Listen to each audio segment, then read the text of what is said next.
Good morning, good afternoon, good evening, depending on what part of the world you're in. We already in the previous, right before we got started, we're already recognized. We have like 7+ countries that are represented in our studio right now. Today we have a really important VO Weekly on perspectives on Ukraine, and I want to hop right in because I think there's some important discussions going to happen. But welcome to the Venture Outfitter. Our whole job here is to discover talent, develop talent, connect talent to opportunity, and help it scale. And the talent that we work with in our community is entrepreneurs that are making a difference, because they're driving ventures and technologies that solve some human need.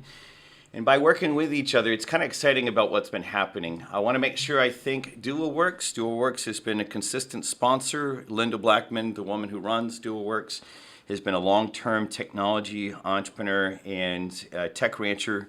Thank you for her impact. And if you're out of the country and you need a point of presence in Austin, or if you need a closed-door office, they've got a full set of opportunities there.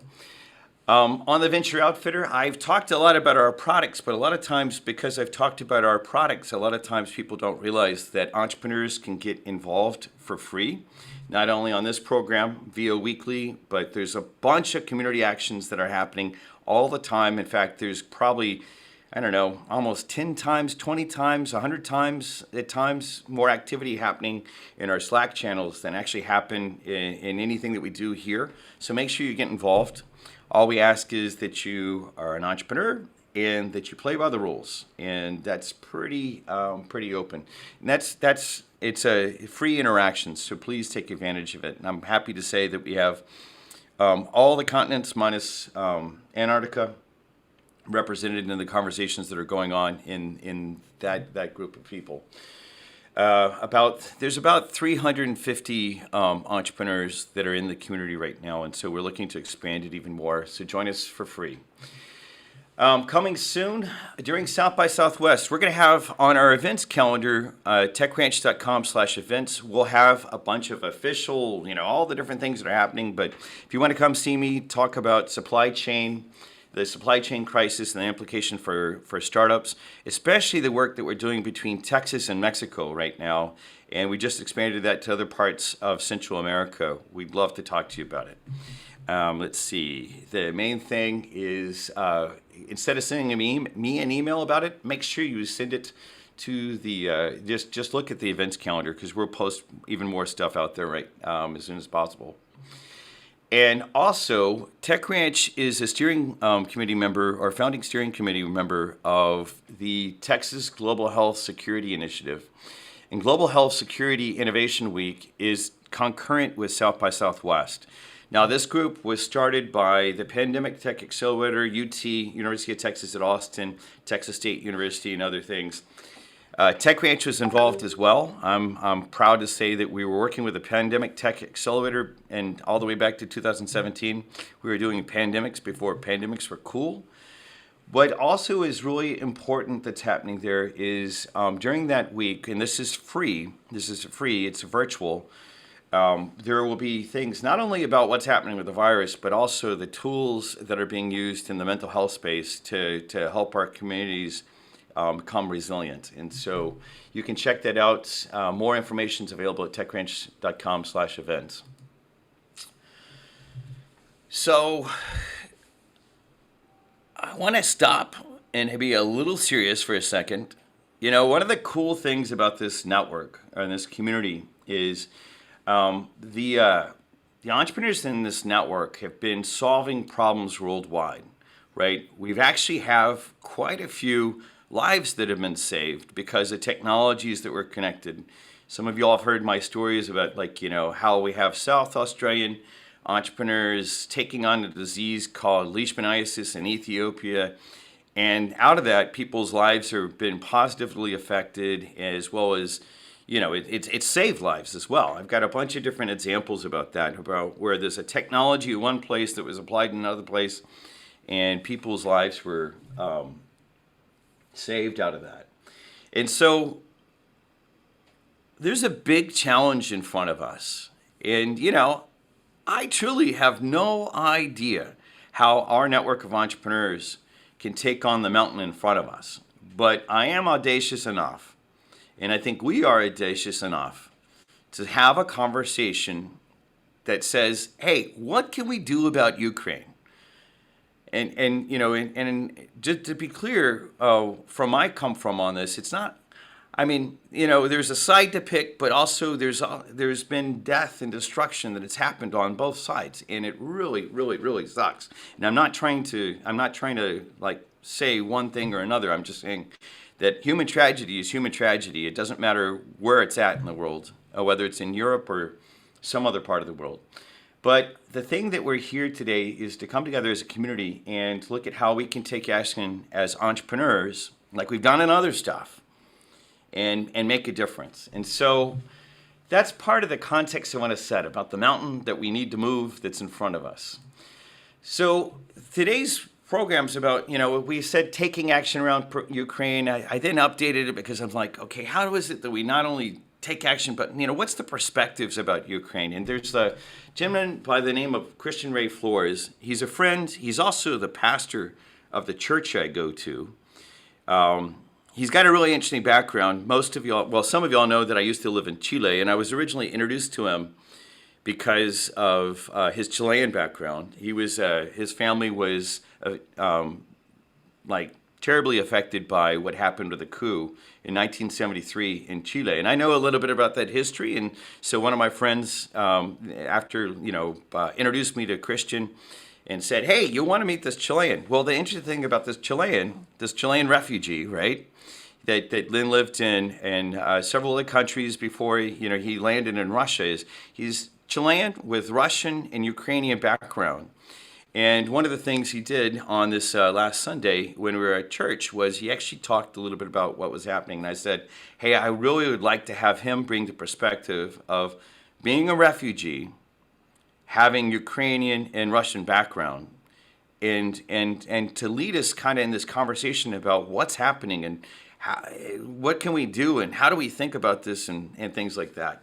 So with that, I just really want to bring Christian onto the scene and have him take us into this conversation about what he's been hearing and things like that. And Christian, I'm always motivated by everything you say. I'm glad to have you as a friend. I appreciate the insight you have as a pastor. And I'd love to hear your perspective about this and lead us into kind of conversation about around all these things. Thank you for being here today. Christian. Thank you, Kevin. It's an honor. I appreciate you as a friend as well, And as a fellow entrepreneur, I think what Kevin didn't mention here is that I have a venture development business. We raise capital for startups, so this is sort of my ecosystem as well, right? It's been this heartbreaking. It's been just heartbreaking and surreal. That's probably the two words I would use. Especially, I mean, I think it's been this for everybody. But if you grew up and you have roots in both Russia and Ukraine, it is almost like this is a bad dream and it's not happening. And then you wake up again in the morning, and literally every morning I wake up and go, oh, this is real. Because it just feels fake. It feels, that it's not happening. And just to give you a little bit of a backstory, my grandfather fought the Nazis. My Ukrainian grandfather fought the Nazis all the way from 1939 to 1945, all the way to Berlin. He was part of the siege of Berlin. He was a captain in the artillery. While my Russian grandmother was a war refugee in Siberia with three little girls. The youngest of them was my mom. A generation later, my mother and my father were refugees, and my little sister of 2, and I was 5, I think. She was 3, I was 5. We were in a refugee camp in the UN refugee camp in Chile after there were mass arrests in Chile and people were in concentration camps. My dad was in one as well. And he managed to get out, and we were in a refugee camp, basically in fear for our lives, no future, no hope, no anything. Just applying, hoping to exit the country into safety. and were forbidden of, with coming back to the country. So I have a heart for refugees, needless to say, right? And I think what's happening on the ground, I mean, there's obviously so many angles. You guys are probably drowning in information. But I would say maybe what I would offer is some insights from the ground that would be sort of unique in that sense. I have many, many friends in Russia who are in tears, in disbelief, sick to their stomach, not understanding how that is even possible. Because I try to explain it to Americans, and it would be like, you have a neighboring country like Canada, right? You might not, you might like what they do in policy or culture or whatever, or not like some aspects of it, vice versa, which is totally fine. But it's very different when you're asked to go and bomb them.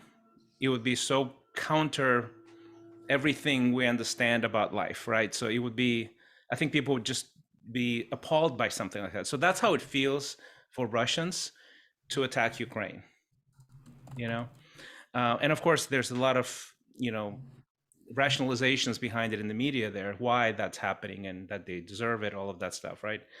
Or the government deserves it, not the people. But I think Russians are appalled for the most part. I think there's a small minority who believes some of the propaganda going on and the rationalizations, but they're appalled. It's just nothing will ever be the same. That's how it feels on that side.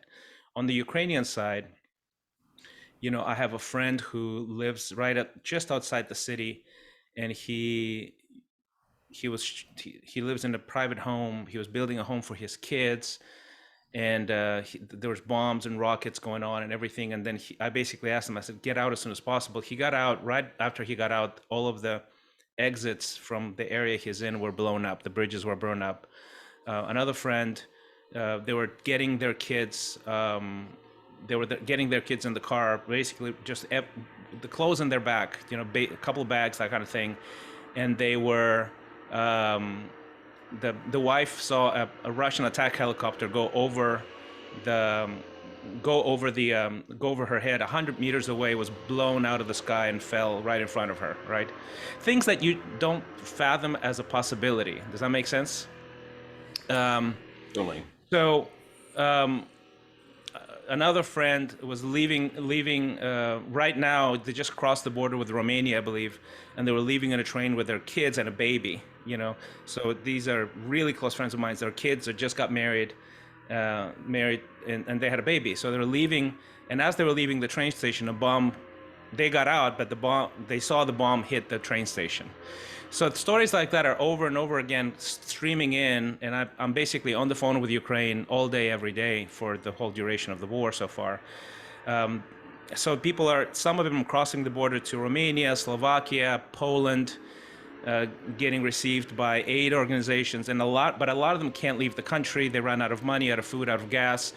Just to give you an example, a trip out of Kiev that would take maybe 2 hours, it will take 24 hours because of the traffic jam. It's about 1 million people trying to get out, right, at the same time. So a lot of them are stuck in little pockets, villages, hostels, rental apartments, rooms, somebody just bringing them in out of the kindness of their hearts. So there are hundreds of thousands of people in Ukraine displaced from the key war centers like Kharkov or I mean, they're bombing everywhere, but they're hotspots, right, where there's a siege going on. So none of those guys have really cushion, right? None of them have large bank accounts, for example. So because the economy is dead, there's no economy. They're running out of money to buy food. There is some food available. That's what I see on the ground, like the minimal basic stuff, right? But you have to still buy it. And they're running out of money and out of water, out of gas, out of everything. It was so I mean, it's been pretty intense to see some of the different news and stuff like that. You've mentioned information about what's happening. Is there anything that what is there any way that people can be of help on this sort of stuff? Like I know that there's different ways perhaps Yeah, that you could I shine mean, a there's light on obviously that? there's all kinds of aid organizations doing really great work.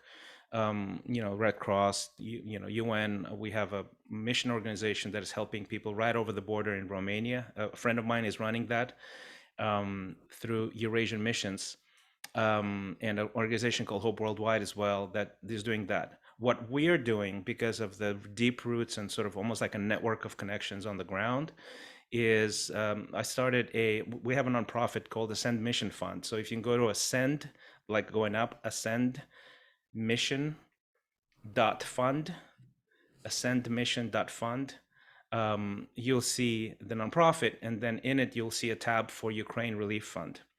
So the Ukraine Relief Fund, essentially, it's a network approach versus a server approach, right? The server approach is you get a relief center, disaster relief center right across the border, and you distribute food, all of that stuff. The network approach is we have a connected network of Christian churches, which is actually amazing because that's what the Christian churches did in World War II. A lot of them had these underground systems of saving Jews and saving people and helping people. It's sort of the same thing. It's like this. There's this network in Ukraine of Christian churches that are helping people individually. So it's a network approach. So we have basically these nodes rather, people that are trusted, people that we know personally very, very well, and they were channeling resources to them, and they distribute resources to these pockets: one family, two family, five families living in a home, sleeping on the floor, just trying to survive, right? So that's what we're doing with the Ascent, with the Ukraine Relief Fund right now. So if you go on the website, you can see the faces of the people that we're helping. Which word? Brungova. They brought your Pictures are patient just piling now. in, are coming in, flowing in. So we have this process set up. The financial system is set up, so it's the aid is flowing right now. But the idea is to sort of help people that cannot access help, and help can't get to them very easily. You told us a little bit about the story about being a refugee, having to leave Chile, and then I know that you then had to leave Mozambique, and then you had to leave. You've had to leave a lot of different places. Could you give me more perspective? I mean, now there's only a handful of Americans actually represented in the Zoom audience here. Now, some of the people that are going to watch on LinkedIn, we have a bunch of Americans there, but and I know that there are other people that are in the audience that have actually been refugees before. But I'm wondering if there's like any perspective you can actually shine on about what it's like to go through that experience. I absolutely can. You know what it is? It's like, imagine if you lose a friend or you lose your job. These are traumatic things. But imagine if your whole world is pulled away from you, like your whole ecosystem, your friends, your culture, your language, all of it. That's how it feels, especially if you're not allowed to come back, right? So it is extremely unsettling. It's traumatic. It is absolutely traumatic, and you basically have to start over. So for example, my mom and my dad were both, college educated people, and we had a career, we had a life in Chile, and then they have to basically apply for asylum we got asylum in Germany, in Munich, West Germany. And I remember just getting, we got off the airplane, and the mayor was meeting us. And so it really matters when people care on the receiving end. The mayor of the city was receiving us, and he gave us a private tour of the city. They help us get established, got us in a hotel, I believe. And I remember as a kid, they gave me some toys, and but it was starting over completely. We don't know the language, we don't know how to look for a job. So my dad was sort of learning the language, training to work for Lufthansa at the time, for a while. And but it's starting from nothing, nothing, nothing, nothing. No clothes, no books, no photo albums. You usually leave with a bag or two, and that's it. Clothes on your back. So the sort of the layers of disconnection, of displacement, right, are not only physical but cultural, memories, friends, ecosystem, uh, work ecosystem, all of those things. So it's quite awful. It's quite awful. So obviously, the working through the aid organizations is one thing that individuals can do. Are there other things that we might not consider that would be helpful? As you know, entrepreneurs always like to take action, right? One of the things that I absolutely love about our community is we like to take action. Are there other things that it might be possible that perhaps one of these entrepreneurs doesn't necessarily have a lot of cash to be able to donate to one of the aid organizations, but are there other activities that would be helpful?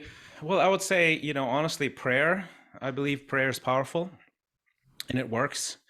I think activism as well, right? There's all kinds of political forces in play here that are and pain as well, right? Even pain for countries, how they make decisions to put pressure on somebody they think are doing the wrong thing, right? So activism. Um, I mean, direct contact, it's almost impossible because you're in a war zone, so you can't really travel there. You won't be able to get there, and it's dangerous. You probably shouldn't go there. But I would say those are that's sort of the short list of things you can do right now, because it's completely. This is not even. I've experienced military coup in Chile. I've experienced civil war in Mozambique. I've experienced the fall of the Soviet Union in Russia. I'm in America. It seems like, social unrest is sort of following me around. So, I'm worried about Austin. But this is full on war. This is not even civil war. This is not guerrilla warfare. This is, World War II level, one nation taking over another nation war. So it's just, it's a whole different level of danger and destruction. Understood. Yeah, a lot of times, I mean, I chuckle only because, here in Austin, we have people upset about mask mandates when, bombs are going off in some other part of the world. And not just, I know that a lot of the attention right now is on Ukraine. And, I just want to make sure I remind everyone that Ukraine is not the only war zone in the world, but it certainly is so much in our face that that I think that it's bringing a level of awareness and Yes. pain to everyone that we haven't seen before. Mm-hmm.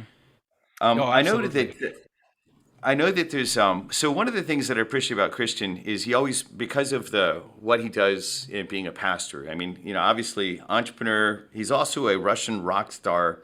We didn't talk Tell about us, that. tell us real quick, because it puts things in perspective when you actually Yeah. with, like, the type of access that you've had. Like, I think that's an important lens to share. And instead Well, of me yeah. telling the story, you'll tell it better than I will. Yeah, it's a weird sort of unlikely, story that I came back to Russia when my parents got a divorce with my mom. My mom is Russian, and basically after I got out of college, I got a master's degree in economics, which is another side note. I studied economics in the Soviet Union and graduated with a master's degree the year the Soviet Union fell apart, literally 1991, right? So we studied Karl Marx, we knew all that stuff, wrote papers on it. But I was very musical since I was a kid. I was very involved in music, I had a great voice and blah, blah, blah. And I just went, yeah, I'm in my 20s, might as well try it. And it was just luck, hard work, some talent. But I sort of became very successful very quickly, and was on national television. I was touring, released albums. So I was basically everywhere, magazine covers, radio, TV, tours, played, sports arenas. And then in 96, the communists were coming back, were actually ahead in the polls. There was the last time they had a chance to come back into power. And Boris Yeltsin was the only democratic person. So they tapped my shoulder, our shoulder, I guess, and as also many other artists, to sort of do a rock the vote thing.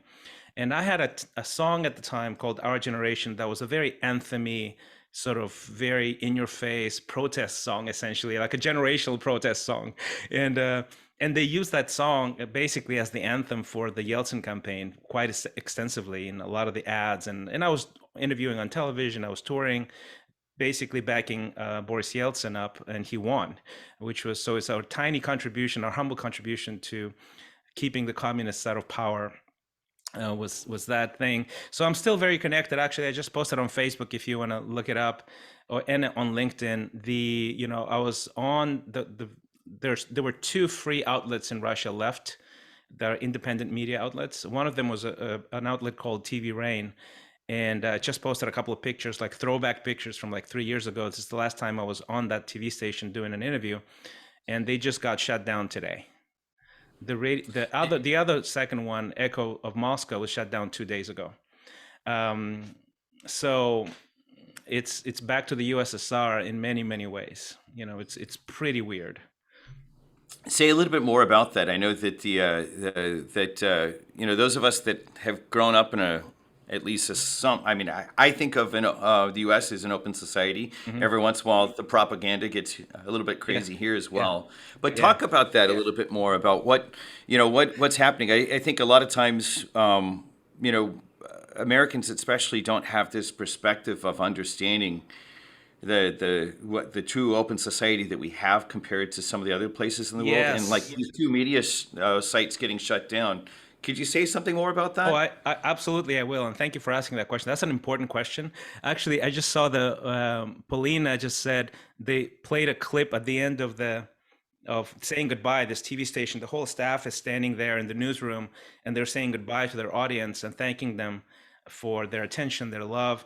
And at the end, they put a little clip from Swan Lake, the ballet, and that was basically a poke, almost like an echo at what they did when they were trying to overthrow Gorbachev.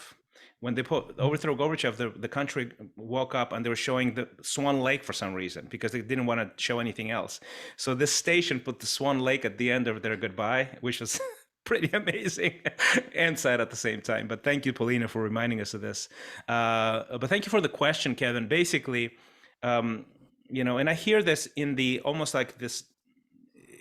Many of the Russians are just in such disbelief that they refuse. It's hard for them to accept that this is unprovoked or think of it that way. So they were like, well, there's got to be a propaganda on that side and that side.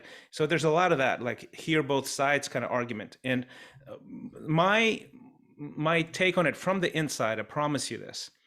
There is no such thing as unbiased media, right? There's no such thing. Everybody has a bias just because people have a bias, because even sort of the business model of getting ads has a bias because it influences the way you operate as a media outlet, and who owns you sort of informs the bias. There's no such thing as an unbiased objective media, but there's a big difference between biased and free, and you can see a whole spectrum of opinions. And biased and unfree, where literally everything in the country is owned by or controlled by the government. I mean, those things there's no equivalency between those things. It's not about listen to this side versus that side. This side doesn't have multiple voices. That's sort of the big difference. So it's not an equivalent comparison. It's not a fair comparison, right? And American media, Western media obviously have a bias. They have cultural bias. They have a capitalist bias, perhaps, right? They have a range of opinions just because, but there is such a thing as free speech. Yeah, it's interesting to understand that, and many of us that grew up here in the States, especially. Just really have no idea. I myself, one of the things that I'm going to be doing, and anyone else that would like to, not that we're going to start a book club, but there's a book called The Open Society and Its Enemies by a guy by the name of Karl Popper. I've been wondering, as a side note to the community, one of the things that I actually want to explore is how we as a community of practice can actually leverage different things and leverage different insight and learn more about that. Let's do this. So Christian's giving us some perspective. We'll ask him to keep since he has so much insight across the border, I want to make sure that we keep on weaving in and out of his conversation.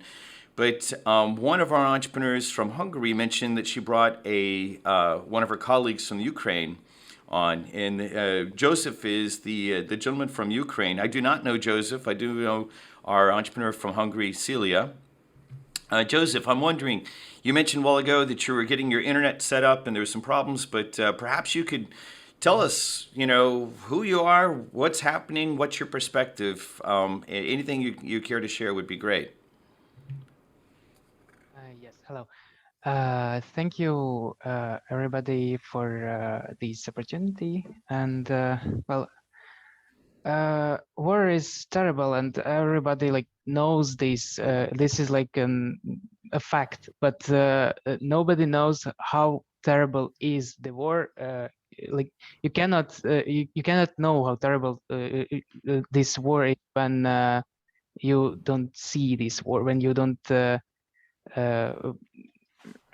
But you don't see your favorite city when you lived is bombed, and every places that you have been in are in just ruins. And I am lucky. I'm lucky because I am right now in the western part of Ukraine, and the western part is not as much in like in the war right now. It is not. It is more peaceful right now, but still, I like a week ago I was in the capital, and my wife's parents are still in the capital, and they last 3 days they were not able to sleep at all because they were hiding in the bathroom all this time. I have friends that are in the shelter right now, and basically my day starts with looking to the news and with calls to all the relatives and all the friends, and ask them if they are alive. And and also it is like right now Ukraine and Ukrainian soldiers and not even man, not only men, women and even children, they are fighting, and they are defending not only our freedom, but also the freedom of the whole democratic world, because we know that they will not stop just with Ukraine. And I can say that also with these terrible things, I can see very I can see unity from all of our people, and this is the only reason that we are still fighting and we are still alive, because as people are poor, but they are willing to give everything that they have. They are willing to give the last money. They are willing to give. They are willing to give clothes, and I can see thousands of people increase to donate blood. I can see thousands in lines for volunteering to join army, and I can even see children that are in bunkers that are making camouflage nets, and I can see priests that are streaming that are streaming they are how they are praying for all the night, and people are joining to these prayers. And also I would say that we are very thankful to every country that is helping, and we also see the whole world is with us, and we saw the Statue of Liberty with Ukrainian flag. We appreciate all the things that the world is doing to show us support.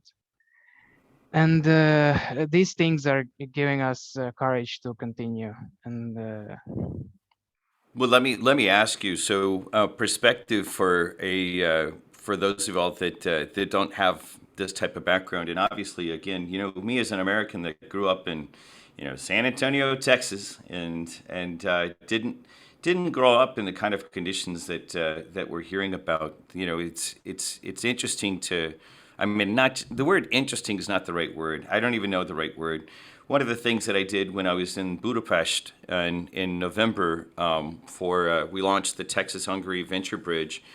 I spent a little bit of time at the House of Terror, right? One of the reasons that people like Joseph and his family are resisting this onslaught is if you see what happened with the Nazis and then you see what happened with the Soviets and how it affected Hungary, just to open up the conversation, because I know we have some Hungarians with us right now as well that might give perspective.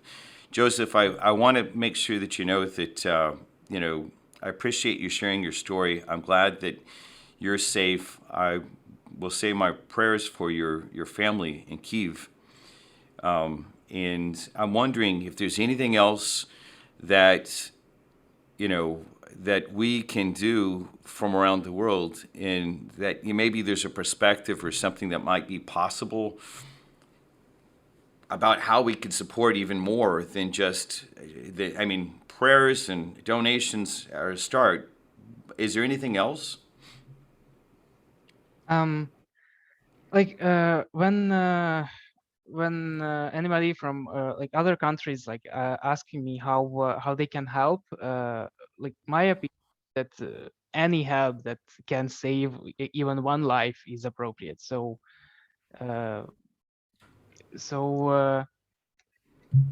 even spreading the information, even sharing the support is very helpful.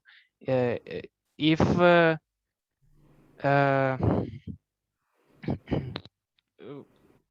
we will continue fighting, no matter even if NATO will not close the sky, or even if nobody will continue the help. We just don't have any other option. We will stand to defend our homeland. So but any help is appropriate, because with the help of the whole world, we can finish it much faster, and we can save a lot of lives.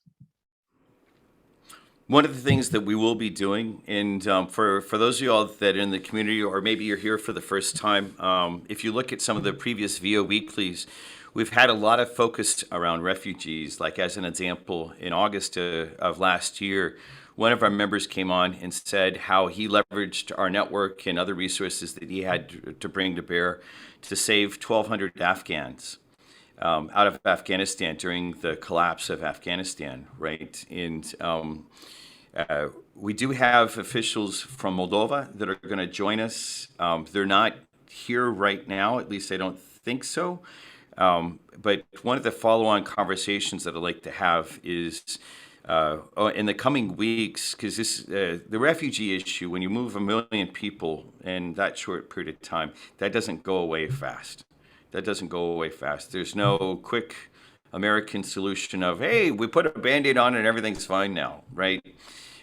We are going to have like a number of different conversations about refugees, and I will make sure, like I mentioned, since Moldova is one of the countries that's there, Hungary obviously another one of the countries that is regionally there. I'll be in the Czech Republic in in at the end of April, as an example as well. And so there's all these different countries that are receiving a lot of these refugees. But part of the thing we're going to be doing is talking more about how our set of entrepreneurs can take on these issues around refugees. And so be watching that. The other side of it too is, since I'm the Texan boy that never experienced that before, I recognize my blindness about these issues, but I do know that we're in a position to take action. And so I want to make sure that that those of you all that have these sensitivities, and I know we've had everyone from, I see Nigeria represented all the way up to Lithuania in the people that are just here in the Zoom call, not even the people that are on the on LinkedIn watching us right now.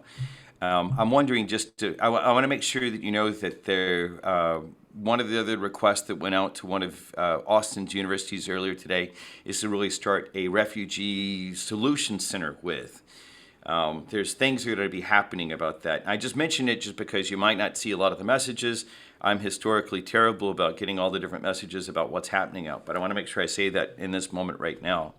I want to open things up. I know that there's a lot of chat going on right now about the repercussions of the businesses that have pulled out of Russia. Paulina's mentioning that. Also, Willow. There's a bunch of different conversation that's going on.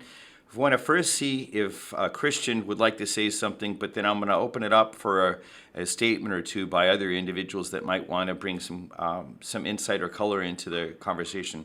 Christian, let me hand things back to you and just see perspective you'd like to share, thoughts that you might want to share about what's happening, what's being said. Thank you, Kevin, and thank you again, everyone, for listening in and chiming in on the chat and everything and watching everything. A couple of things. One is this.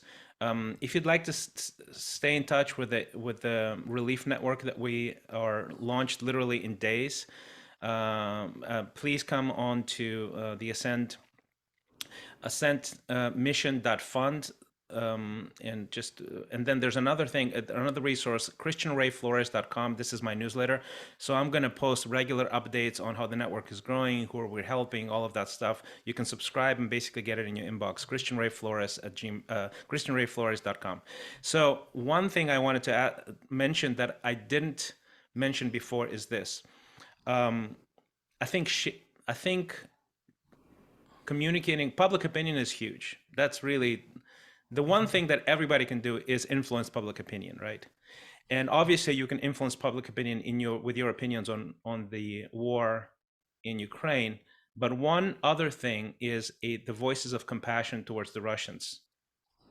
Russians are already being targeted with hate crimes just for being Russian all over the world. I've heard many stories, like firsthand stories. Somebody was just beat up on the street in a European country, that sort of thing, owners of businesses, that sort of thing. And what we need to do is we also need to not hate to be the message, but love to be the message, love for all people, Russians and Ukrainians alike, and being able to differentiate in the way we communicate between the powers that be, the states that wage wars, and the people who never want war, the mothers of the 18-year-olds who are being sent to Ukraine don't want them to be there.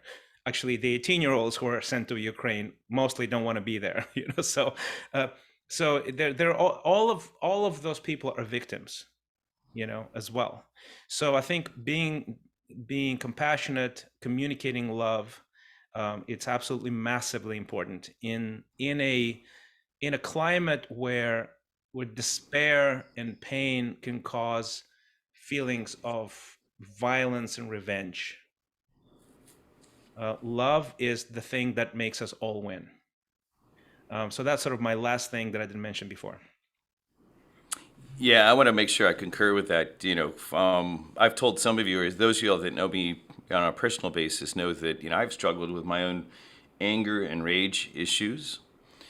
And it's really easy to use this as an excuse to then project anger and rage that you might not have dealt with in your own life, whether it's like at the individual level or the society level, onto a group of people.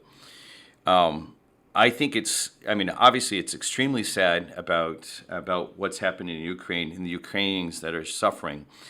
It's equally sad to see some of the 18-year-old kids, and now that I'm, 53, I'm watching some of the videos of these kids that are in uniform. They're saying, they're being asked, why are you in Ukraine? And the Russian soldiers that said, hey, we were just supposed to do this, we were doing these, these different, what are they called, practice drills, and then they told us to go south, and all of a sudden they're in Ukraine, and they're like, why are we here, and what are we doing, and all that sort of stuff. And it is quite sad. And to know that more than 5,000 soldiers, Russian soldiers, have died just on that side alone. To put it in perspective, in the Iraq War, that, by the way, I'm not a fan of, but in the Iraq War, Americans in that full period of time only lost around 3,000 soldiers. It's been 7 days, and the Russians have already lost 5,000. Now, we of course know that means that there are tens of thousands of Ukrainians that are probably dead in the streets, which really pisses me off. And I do, like some of you guys, I know that I'm looking into the eyes of a few people on the Zoom, and I know that other people here carry a lot of rage and a lot of anger. And it's really, really, really simple to want to just take that and aggressively apply it. And this is where, part of our practice as entrepreneurs and being resilient is to not do that. And actually don't stuff it, but for it to be the thing that we put into our businesses to drive forward, right? Part of the power of building bridges around the world is envisioning this idea that at some point we don't have to have this happen. Part of the idea is we can build bridges where, people, like I reached out to a number of the entrepreneurs that were in the Russian bridge in 2019. The Eurasia Foundation gave the Tech Ranch a small chunk of funds so we could build bridges with this one part of Russia that's in Siberia called Tumen. And I remember in one of the cities there giving a speech about, I grew up in San Antonio next to an Air Force base, so we actually had Air Force captains come over to us when I was in middle school, quite literally telling us how bad the Soviets were, telling us how the Soviets wanted to kill us. And it was quite powerful indoctrination. It's quite powerful indoctrination. But on the other side, like Christian's pointing out too, I think it's really important for us to say, yeah, there is a place to express your opinion about, but it's not the individual Russian citizen. It's the power that's getting in the way. It's also the societal structure that's not open, that I will claim, I'll drive towards figuring out how we can actually do something about. I don't know how to wrap up a conversation like this, and so I'm not going to even play pretend like I know how to do that. I'm just a tech entrepreneur that's got a vision for changing the world for the better. And but we do have a few minutes before that we close up. I'm just wondering if there's anything that wants to be expressed. There's been a lot of expressions in chat, but we have a little bit of time on the air. If there's something that you'd like to share, I'll open it. The way to signal this to me is to either raise your hand or come off of mute, and maybe we have like one or two people that are able to express an opinion if you'd like to before we close up. Anyone? I'll say something. I'm off camera. I'm still working. I do have to say, so first of all, Christian, thank you so much for sharing. And I know I've been putting a lot of things in the chat. It is absolutely devastating. And the channel I shared in the chat, it's live. It goes from all over the different regions. There's a lot of photos, a lot of videos. A lot of it is very devastating. So I definitely suggest don't post and share those videos with just anyone, because emotionally it's hard for people to also see that. But it is real. The soldiers are 18 to 23-year-olds. They don't know why they're there. My family and I've discussed about how the rest of the country, honestly, the next point that needs to be addressed is that unless an actual revolution happens, there's protests. There were about 6,500. At the end of one of the articles, it was 6,800 people that were arrested solely for protesting. I've texted several of my friends and I go, can you imagine about 7,000 people being arrested here in Austin because you're a part of a concert? Can anybody realistically imagine? Because that's what was happening in St. Petersburg and in Moscow. So I just urge everyone to be please accurate as far as all the information that you share. Got it. Paulina, why don't you actually tell your background just so people have a context of who you are and, and so they have kind of an idea of what your perspective is. Yeah, so my grandparents and my mom immigrated here. I was 9 years old. I was born in Moscow. My mom grew up during the Cold War. So I've actually talked to her about as far as, her entire take on it. And it's just baffling to see as far as that nobody can even imagine that this would have actually happened on the scale it has.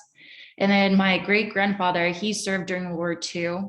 My great grandmother lived through both World War I and World War II, and then she married my great grandfather. And then my grandmother grew up after World War II was ending. She was the daughter of the commander that everybody knew in Rostov on Don because the family was military base. So we have hard roots within that entire time frame. I have albums of soldiers that he served with, just black and white photos of different groups of soldiers that, were thankful that he commanded them.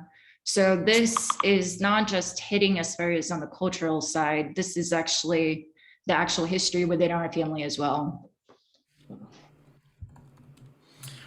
Well, thank you for that. Well, so let's do this. What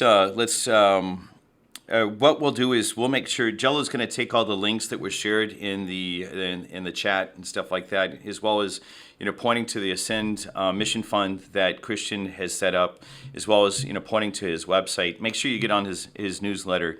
We'll make sure that that's in the show notes on the YouTube posting of this. As well, Jello let me just mention real quick. Let's make sure this time I got a few questions with last week's show. Let's put it on the LinkedIn channel as well, just so that all those links are there. We'll make sure we do that so that we can take action. I want to make sure that I thank everyone that was here today and all that sort of stuff. I do want to actually have one really quick, short, positive thing to say real quick. While we've been here, I got a note from Emmanuel, who's a doctor in Nigeria. It's always nice to have a little bit of nice news when we're going through something that's so rough. So Emmanuel, many of you know, is a doctor that I met back in 2018 when TechCrunch did a project in Abuja, Nigeria. And so Emmanuel's taking on different infectious diseases, and he's launched a clinic. Now, he used to do this with, they didn't have enough money for a physical place, so they used to do deliveries of these inoculations. He typically focuses on inoculations of moms. He's in the studio audience right now, but said that he's in the middle of a noisy street. And Emmanuel, if you get to anything that's quiet for just a second, we always love hearing your voice. But I want to congratulate him because he just launched this family immunization clinic. You see the storefront there in that picture. Congratulations on that. It's always so hard to deal with some of the rough stuff that's happening, but it's always nice to hear great news as well because it's entrepreneurs like Emmanuel, it's entrepreneurs like, all of you that are taking on different corners of different issues in the world that are going to make the world a better place. I don't know what we can actually do immediately other than what Christian mentioned earlier about expressing your public opinion and actually taking action around it. We will have follow-on programs around refugees, and I'm going to actually ask our connections in Moldova to come back. I'll probably reach out to our Hungarians and others that, where a lot of the refugees are landing in Poland and other countries right around that western edge of Ukraine, if at all possible. If you know of other people that we should bring onto that next show, so we can figure out how is it that this big group of entrepreneurs can support, whether it's tools, techniques, funding, insight, or just an ear to listen, as well as prayers to help support things.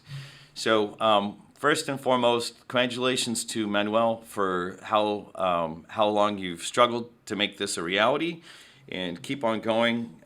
It's this type of model that shows us that this type of work really can work. If you're not on our newsletter, if you're not on our country manager list or mentor list or all those different things, we have a kind of a clearinghouse web page that has a bunch of different links on it that, and we'll continue to update this with different other places you can plug into the Tech Ranch. The website is about to get a refresh. It's time for us to get a refresh on that. So some of that's about to change in a significant way, but this URL will always be the place you go. Then if you're wondering, where do I plug in? Go to that URL. And other than that, it's always an honor to be here with a group of entrepreneurs that are driven by visions and values. Let's go change the world for the better together. Through working with each other, we can actually do this. So thank you very much for your time today. And we'll close up the official public publishing of this. If you have other questions, if you have other ideas, make sure that you follow up with myself, as well as copy Jello, my assistant. He's GELO at techranchaustin.com or EA at techranchaustin.com.